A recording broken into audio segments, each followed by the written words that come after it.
One of the toughest things that any of us have to do is recover from disappointment.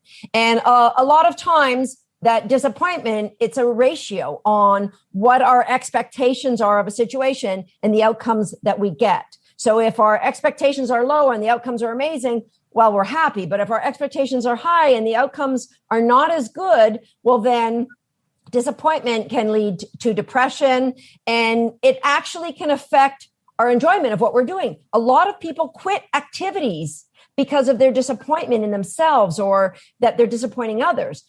That is the focus of today's podcast. And I'm super excited because I'm like, who would be better to talk about disappointment than somebody who's won 7 Olympic gold medals? And you're going to say, well, it sounds like this person's won a lot, but he's also had to overcome a lot of disappointment. So I'm so thrilled to introduce you all to my very good friend, the one and only Greg Louganis. So welcome, Greg.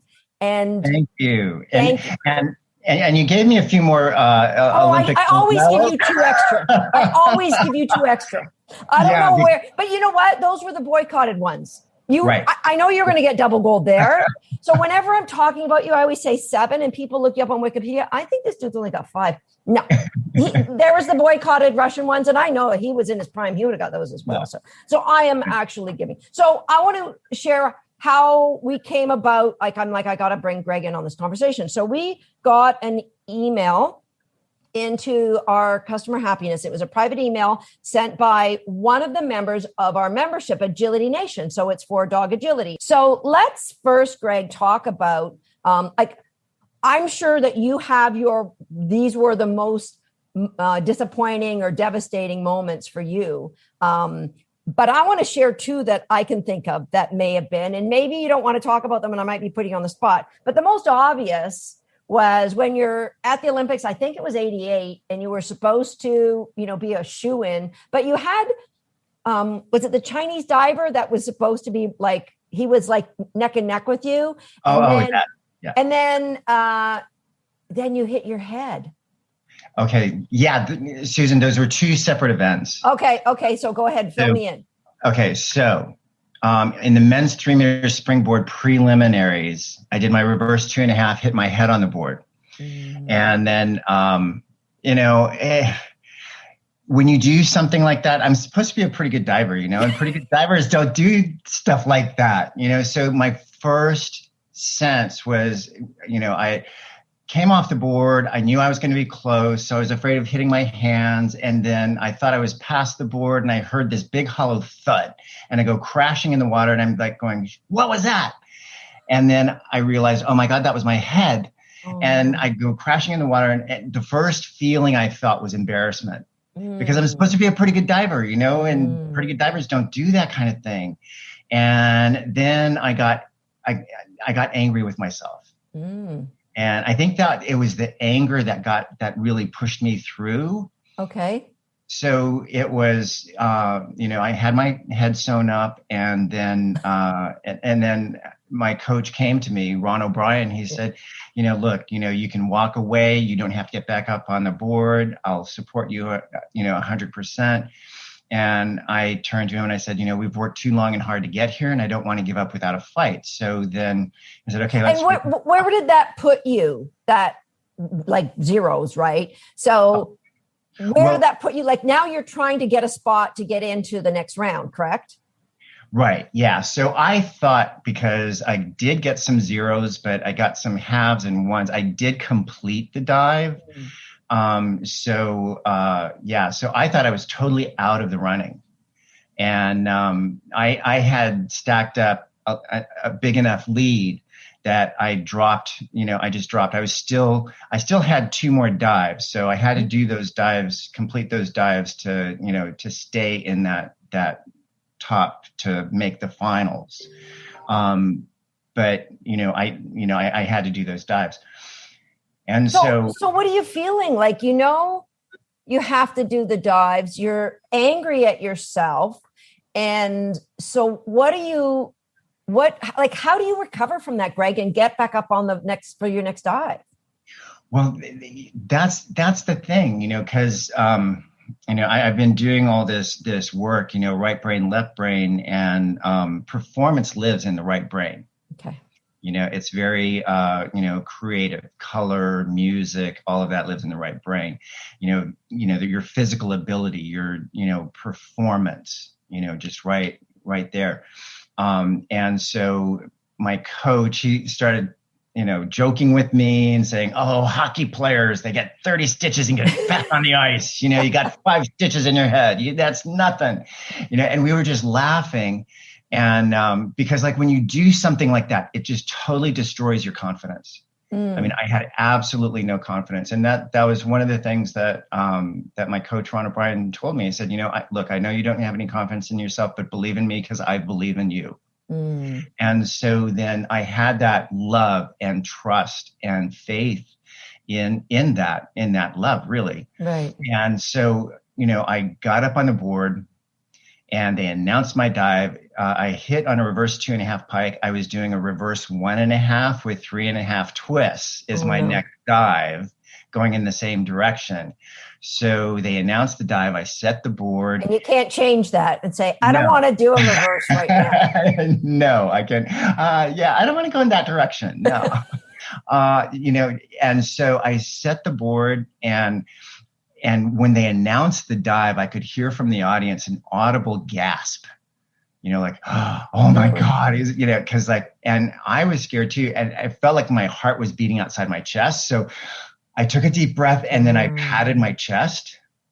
So 2 things I did, and fear is excitement minus breath.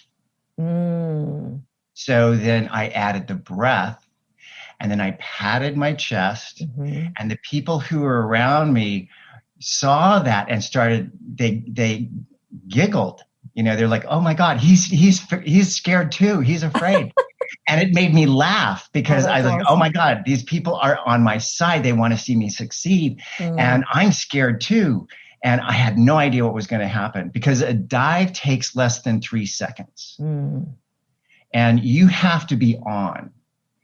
And so I had no idea. And this is the Olympics, and you can't hold back at the Olympics.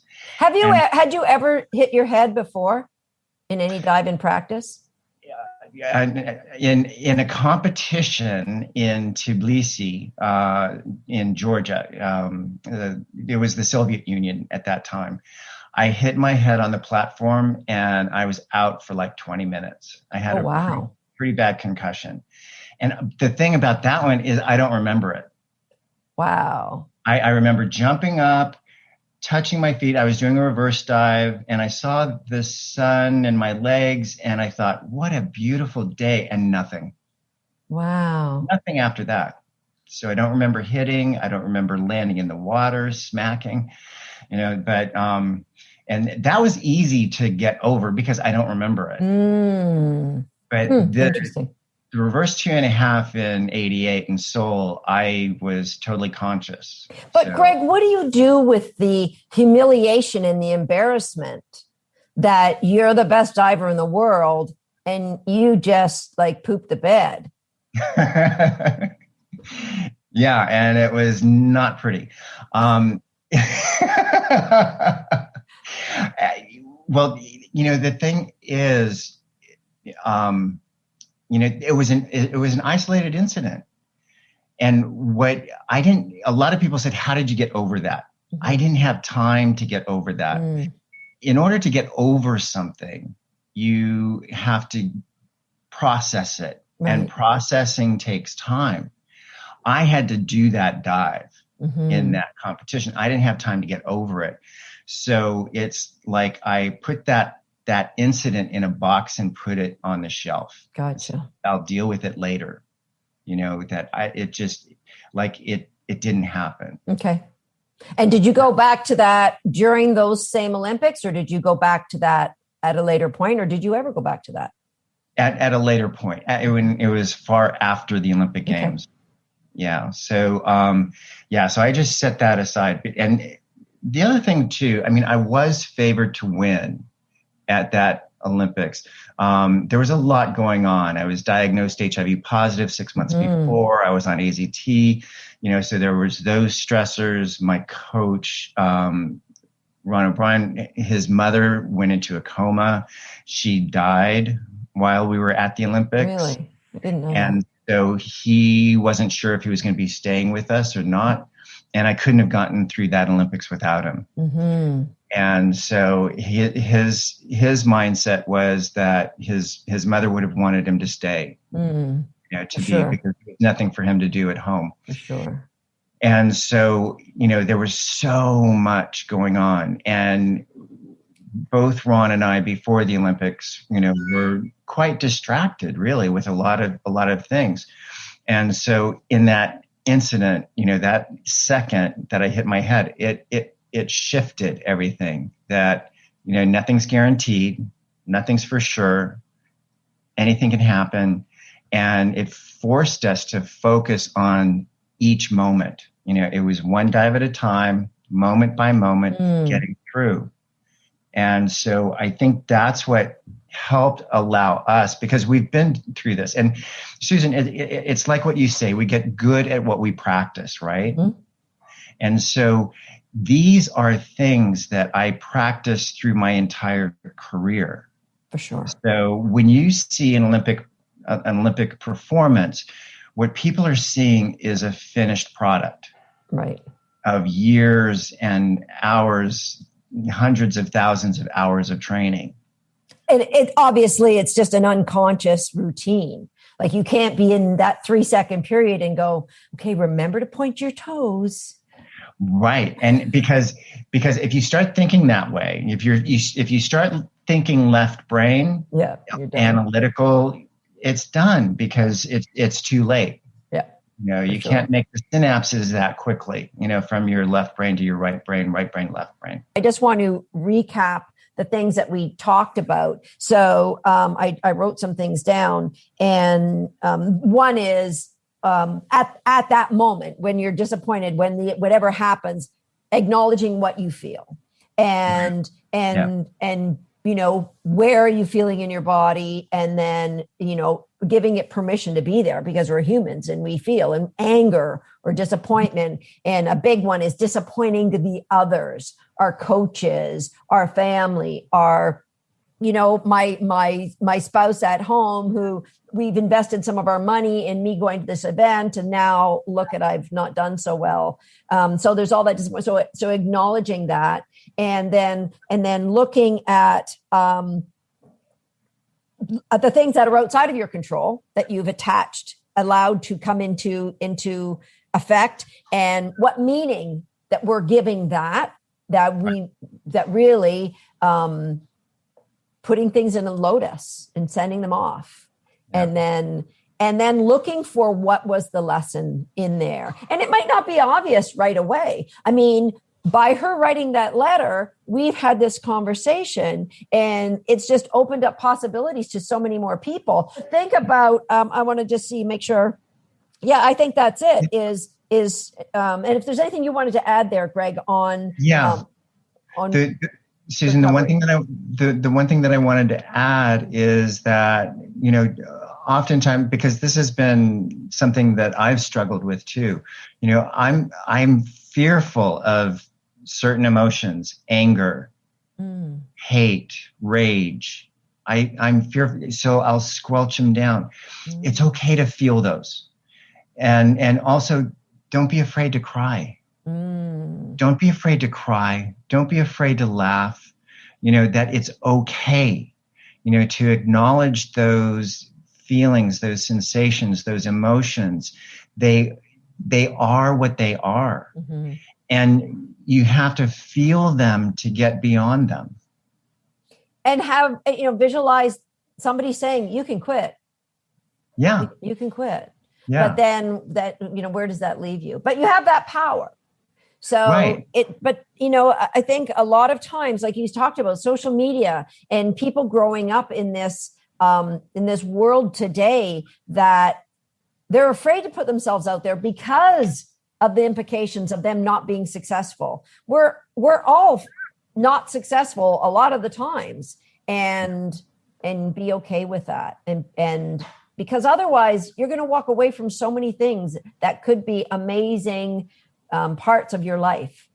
Yeah. And the thing is, I didn't read my press. No. Had I read my press at my first Olympics, which I was a silver medal, not gold, right? But Montreal. In Montreal, had I read the press and I've been obsessed with that, I never would have stepped foot on that platform because I was, it was the two young guys, going after the Klaus DiBiase, right. From Italy, the old man. And so I didn't read that. My filter at that time, through my diving career was my mom. My mom, I wouldn't read my press, but if mom read an article and they had nice things to say to me, said, okay, read this article. And so the next time you see this reporter, because I was going to see those sports reporters again, right, then I could go to them and thank them for their kind words. Well, that's beautiful. So, and you bring up your mom. One of the things that you used to say all the time, there's a couple things I remember that learning from your mom, that one was, as your way of grounding yourself, no matter what the outcome, my mother is still going to love me. Yep. No matter what happens, my mother's still going to love me.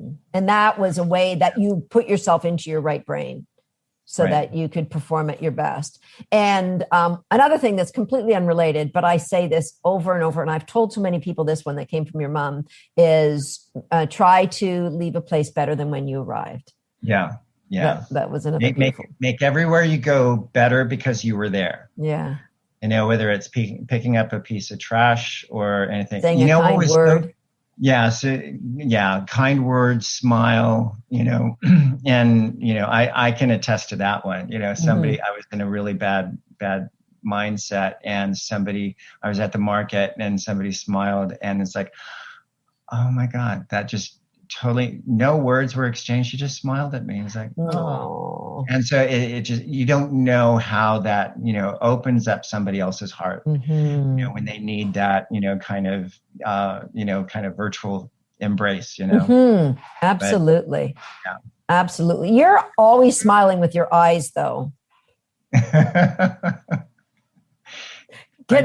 Try. Is there anything else that we're going to include here? I mean, we've covered so many things. I probably am not going to do them justice in the summary of how we can overcome and how important it is to overcome, because life has a way of bringing lessons back to you if you ignore them the first time. And what a beautiful way to learn them, other than doing a sport that you love, and just embrace that as, this is meant for me, and it's amazing, even though you might be falling on your face or hitting your head on a diving board. It's meant for you, right? Like I think the important thing too, Susan, is to we have to practice courage all the time. But we also have to acknowledge those courageous acts that we do every day. That's so good.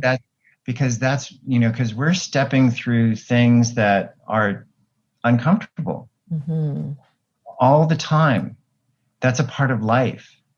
And to step through that, but acknowledging it and giving ourselves that little pat on the back, like, yeah, I was really brave today. And that's so important.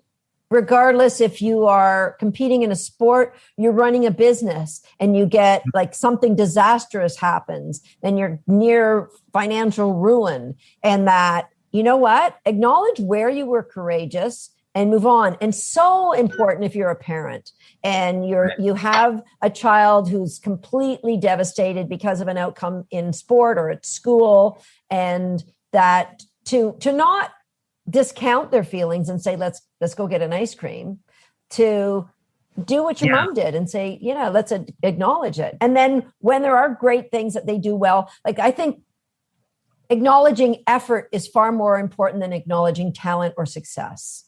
Right. Acknowledging effort, because continuous effort will bring success. But if you're proud, if you say, I'm so proud of you because you got this medal or you achieved this status, you need to be proud because of the effort. Because when they don't achieve that status, did I lose the pride that you have in me?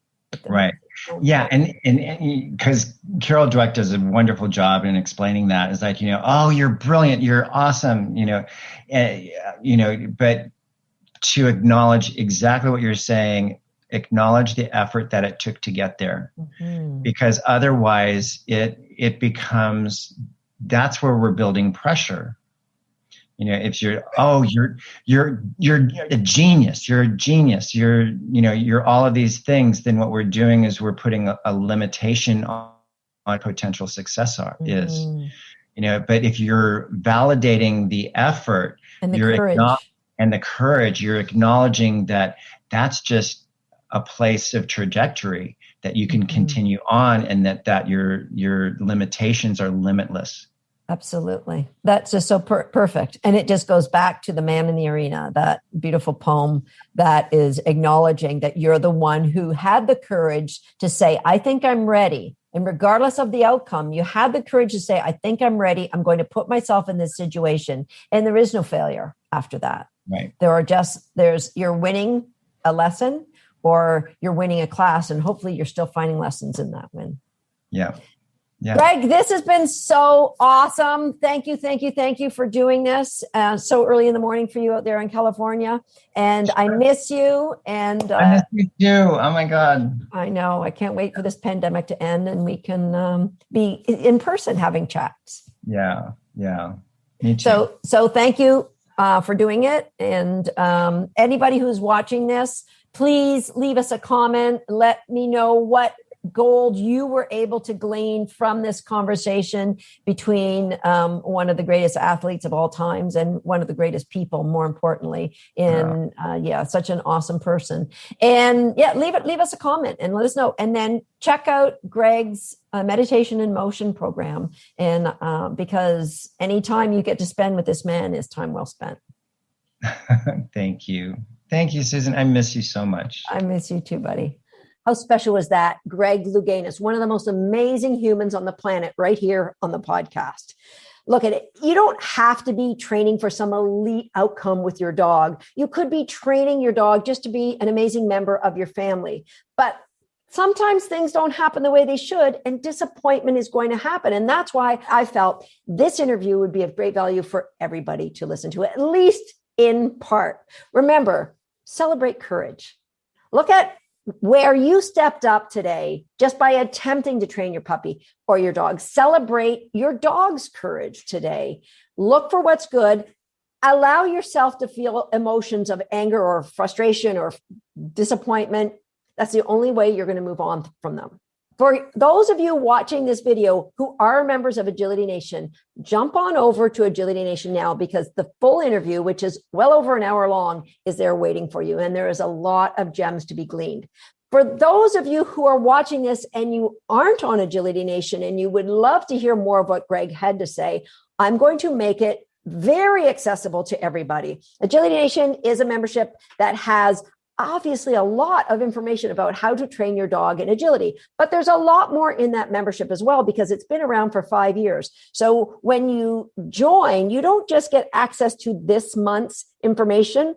You get access to all 415 videos that are there. So things that like puppy training or fitness, both for the dogs and for the humans. I share some of my own coaches, like Courtney Stephen, a professional football player who shares some amazing way to improve your footwork for running, or my fitness trainer who shares some exercises on mobility or strength training.